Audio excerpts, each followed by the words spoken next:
Hello guys, welcome back to our channel.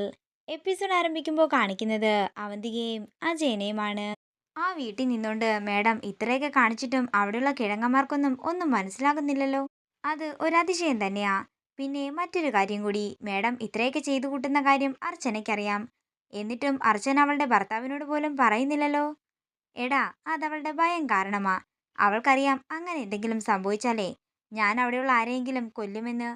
പിന്നെ മറ്റൊരു കാര്യം കൂടി, നീ അയാളെ എങ്ങനെയെങ്കിലും കണ്ടെത്തണം. നിനക്കിപ്പോ ഒറ്റയ്ക്ക് പറ്റില്ലെങ്കിൽ നീ കൂട്ടിന് 2-3 പേരെ കൂടി വിളിച്ചോ. നിന്നെ കൊണ്ട് അയാളെ കൊല്ലാൻ പറ്റിയില്ലെങ്കിലേ നീ അയാളെ ഓടിച്ച് ഈ നാട്ടിലേക്ക് കൊണ്ടുവന്നാലും മതി. ഇവിടെ ഇട്ട് ഞാൻ അയാളുടെ കാര്യം തീർത്തോളാം. അല്ല മേഡം, അനഘയുടെയും സന്ദീപിന്റെയും കാര്യത്തില് തീരുമാനമായ സ്ഥിതിക്ക് എന്റെയും ആതിരയുടെയും കാര്യമോ? ഇത് കേൾക്കുന്ന അവന്തിക പറയുകയാണ്, ആ ഫോട്ടോയിലുള്ള ആളെ നീ എപ്പോ കൊണ്ടുവന്ന് എന്റെ മുമ്പിൽ നിർത്തുന്നോ അത് കഴിഞ്ഞ് 30 ദിവസത്തിനുള്ളിൽ നിന്റെയും ആതിരയുടെയും വിവാഹമുണ്ടാകും.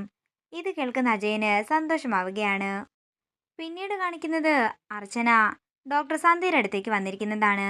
അനഘയുടെയും സന്ദീപിന്റെയും വിവാഹം ഉറപ്പിച്ച കാര്യവും സന്ദീപിന്റെ മനമാറ്റത്തിന് പിന്നിൽ എന്താണെന്ന് അറിയില്ലെന്നും അങ്ങനെ തന്റെ വ്യാകുലതകൾ ഒക്കെ തന്നെ സന്ധ്യയോട് പറയുകയാണ് അർച്ചന.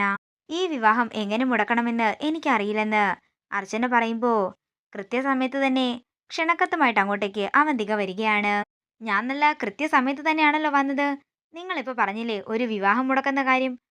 ആ വിവാഹം ക്ഷണിക്കാൻ വേണ്ടിയാ ഞാൻ ഇങ്ങോട്ടേക്ക് വന്നിരിക്കുന്നത്. പിന്നെ മുടക്കാനുള്ള വഴിയും ആലോചിച്ചുകൊണ്ട് നാളെ രാവിലെ തന്നെ രണ്ടുപേരും കൃത്യസമയത്ത് അവിടെ ഉണ്ടാകണം. പിന്നെ സന്ദീപിന്റെ കാര്യം, അവനിങ്ങനെ ചെയ്യുന്നത് പുതുമയുള്ള കാര്യമൊന്നുമല്ല. പണ്ട് തൊട്ടേ അവന്റെ കുടുംബത്തിലുള്ള ഓരോരുത്തരും ഇങ്ങനെയൊക്കെ ചെയ്തിട്ടുള്ളത് കൊണ്ടേ എനിക്കിത് കേട്ടിട്ട് പ്രത്യേകിച്ച് ഒന്നും തോന്നുന്നില്ല. സേതുമാധവനടക്കം എല്ലാവരും ചതിയന്മാരാണ്. ചതിയന്മാര്. ഇത് കേൾക്കുന്ന അർച്ചനയും സന്ധ്യയും ഒന്നും മിണ്ടാതെ അവരെ തന്നെ നോക്കി നിൽക്കുകയാണ്. നേരം രാത്രിയാകുന്നു. പിന്നീട് കാണിക്കുന്നത് നെല്ലിശ്ശേരിയാണ്. അവന്തിക തന്റെ കൂട്ടുകാരികളെ വിളിച്ച് കല്യാണത്തിന് ക്ഷണിച്ചുകൊണ്ടിരിക്കുകയാണ്. അതേസമയം അത് കേട്ടുകൊണ്ട് സച്ചി അവന്തികയുടെ അടുത്തേക്ക് ചെല്ലുന്നു. ഏട്ടത്തി, എനിക്ക് ഏട്ടത്തിയോട് ഒരു കാര്യം പറയാനുണ്ടായിരുന്നു. അത് എങ്ങനെ പറയണമെന്ന് എനിക്കറിയില്ല. കാരണം പറയാനുള്ളത് സന്ദീപിനെ കുറിച്ചാണ്. അവനുവേണ്ടി സംസാരിക്കാൻ ഞങ്ങളൊക്കെയല്ലേ ഉള്ളൂ. സച്ചി, 2 ദിവസം കഴിഞ്ഞാൽ വിവാഹമാണ്. എല്ലാത്തിൻ്റെയും പുറകെ ഓടിയെത്താൻ എന്നെ കൊണ്ട് സാധിക്കുന്നില്ല. അതുകൊണ്ട് എന്തെങ്കിലും പറയാനുണ്ടെങ്കിൽ പെട്ടെന്ന് പറയണം. അത് വേറെ ഒന്നുമല്ല ഏട്ടത്തി. ഏട്ടത്തി ഈ വിവാഹവുമായിട്ട് മുമ്പോട്ട് പോകരുത്. സന്ദീപിന് ഇഷ്ടമില്ലാത്ത ഒരാളെ അവന്റെ കയ്യിൽ ഏൽപ്പിക്കരുത്. ഞാൻ ഏട്ടത്തിയെ കുറ്റം പറഞ്ഞതല്ല. അവനും ആതിരയും തമ്മിൽ ഇഷ്ടത്തിലാണെന്നറിഞ്ഞിട്ടും ഏട്ടത്തിയെടുത്ത ഈ തീരുമാനമുണ്ടല്ലോ, അത് തെറ്റായി പോയെന്നാ ഞാൻ പറയുന്നത്. എടാ, അതിന് ഞാൻ എന്ത് തീരുമാനമെടുത്തെന്നാ? തീരുമാനമെടുത്തതൊക്കെ അച്ഛനല്ലേ. പിന്നെ നീ ഇപ്പൊ പറഞ്ഞില്ലേ സന്ദീപിന് അനഘയെ ഇഷ്ടമല്ലെന്ന്. പിന്നെ ആരാ വിവാഹം എത്രയും പെട്ടെന്ന് വേണമെന്ന് പറഞ്ഞത്? അത് അവൻ വേറെ എന്തോ കാരണം കൊണ്ട് പറഞ്ഞതാണെന്ന് സച്ചി പറയുമ്പോ അവന്തിക പറയുകയാണ്. സച്ചി പറഞ്ഞിട്ട് ഞാൻ പിന്മാറിയാലും സന്ദീപും അനഘയും ഈ വിവാഹത്തിൽ നിന്ന് പിന്മാറുമെന്ന് സച്ചിക്ക് തോന്നുന്നുണ്ടോ? സച്ചി ഇപ്പം നിൽക്കുന്നതേ ഭാര്യ സഹോദരിയുടെ ഒപ്പമാണ്. പക്ഷേ സച്ചി ഒരു കാര്യം മറന്നുപോയി. സച്ചി നിൽക്കേണ്ടത് എന്റെ അനഘയുടെ ഒപ്പമായിരുന്നു. നന്ദേട്ടന്റെ സ്ഥാനത്ത് നിന്ന് അനഘയുടെ കാര്യങ്ങളെല്ലാം സച്ചി വേണമായിരുന്നു നോക്കാൻ. കൂടെ നിന്നില്ലെങ്കിലും സാരമില്ല. അനഘയെ തകർക്കാൻ നോക്കുന്നവരുടെ കൂടെ സച്ചി കൂടാതിരുന്നാൽ മാത്രം മതി. നിന്നെ എന്റെ സ്വന്തം അനിയനായിട്ടാ ഞാൻ കാണുന്നത്. നീ അത് മറക്കരുതെന്ന് പറഞ്ഞ് അവന്തിക അവിടെ നിന്ന് പോകുന്നു. പിന്നീട് കാണിക്കുന്നത് വൃന്ദാവനമാണ്. ആതിര ഒരു പേപ്പറിൽ എന്തൊക്കെയോ എഴുതുന്നതാണ് കാണിക്കുന്നത്. സന്ദീപുമൊത്തുള്ളൊരു ജീവിതമായിരുന്നു ആതിരയുടെ സ്വപ്നം. സന്ദീപ് തന്റെ ജീവിതത്തിലില്ലെങ്കിൽ ആതിരയ്ക്ക് ഒരു ജീവിതമില്ല. അതുകൊണ്ട് ഞാൻ എൻ്റെ ജീവിതം ഇവിടെ അവസാനിപ്പിക്കുകയാണ്. എന്നെ മനസ്സിലാക്കാത്ത ഒരാളെ ആത്മാർത്ഥമായി ഞാൻ സ്നേഹിച്ചു. അതിന് ഞാൻ എനിക്ക് തന്നെ നൽകുന്ന ശിക്ഷയാണിത്. മരണശിക്ഷ. അത്രയും പറഞ്ഞുകൊണ്ട് ഒരു കത്തിയും എടുത്തുകൊണ്ട് ബാത്റൂമിലേക്ക് പോവുകയാണ് ആതിര. തുടർന്ന് ആതിര തന്റെ കയ്യിലെ ഞരമ്പ് മുറിക്കുകയാണ്. പെട്ടെന്ന് ആതിരയെന്ന് ഉറക്കെ വിളിച്ചുകൊണ്ട് സന്ദീപ് ഉറക്കത്തിൽ നിന്നും ഞെട്ടി ഉണരുന്നു. തുടർന്ന് സന്ദീപ് പെട്ടെന്ന് തന്നെ ബെഡിൽ നിന്നും ചാടി എഴുന്നേറ്റ് സച്ചിയുടെ മുറിയുടെ കതകിന് ചെന്ന് തട്ടുകയാണ്. അർച്ചന എഴുന്നേറ്റ് വരുമ്പോൾ എനിക്ക് ഏട്ടനോടും ഏട്ടത്തിയോടും കുറച്ച് കാര്യങ്ങൾ സംസാരിക്കാനുണ്ടെന്ന് സന്ദീപ് പറയുന്നു. എന്താടാ, നീ അകത്തേക്ക് വരാൻ അർച്ചന പറയുമ്പോ വേണ്ട, ഏട്ടൻ ഉറങ്ങുകയല്ലേ എന്ന് പറഞ്ഞ് സന്ദീപ് പുറത്തേക്ക് നടക്കുന്നു. അതേസമയം സച്ചിയും പുറത്തേക്ക് വരുമ്പോ സന്ദീപ് പറയുകയാണ്, എനിക്കറിയാം ഞങ്ങൾ ഒന്നിക്കണമെന്ന് ആഗ്രഹിച്ചത് നിങ്ങൾ രണ്ടുപേരുമാണെന്ന്. അതുകൊണ്ടല്ലേ എന്റെയും ആതിരയുടെയും വിവാഹം വരെ നിങ്ങൾ നടത്തി തന്നത്. പക്ഷേ ചില സമയത്ത് നമ്മൾ നമ്മുടെ കുടുംബത്തിന്റെ സന്തോഷത്തിന് വേണ്ടി ചില കാര്യങ്ങളെല്ലാം ചെയ്യേണ്ടി വന്നെന്നിരിക്കും. ഏട്ടന്റെ പ്രണയത്തെ ഉപേക്ഷിച്ച് ഏട്ടത്തിയെ കല്യാണം കഴിച്ചതുപോലെ. ഇത് കേൾക്കുന്ന സച്ചി പറയുകയാണ്, നീ പറഞ്ഞതിൽ തെറ്റുണ്ട്. അച്ഛന്റെയും മറ്റുള്ളവരുടെയും സമാധാനത്തിന് വേണ്ടിയാണ് ഞാൻ അർച്ചനയെ വിവാഹം കഴിച്ചതെങ്കിലും ഞാൻ സ്നേഹിച്ച പെൺകുട്ടി ഒരിക്കലും എന്നെ തിരിച്ച് സ്നേഹിച്ചിട്ടുണ്ടായിരുന്നില്ല. നിന്റെയും ഏട്ടന്റെയും ജീവിതം തമ്മിൽ ഒരുപാട് വ്യത്യാസങ്ങളുണ്ട്.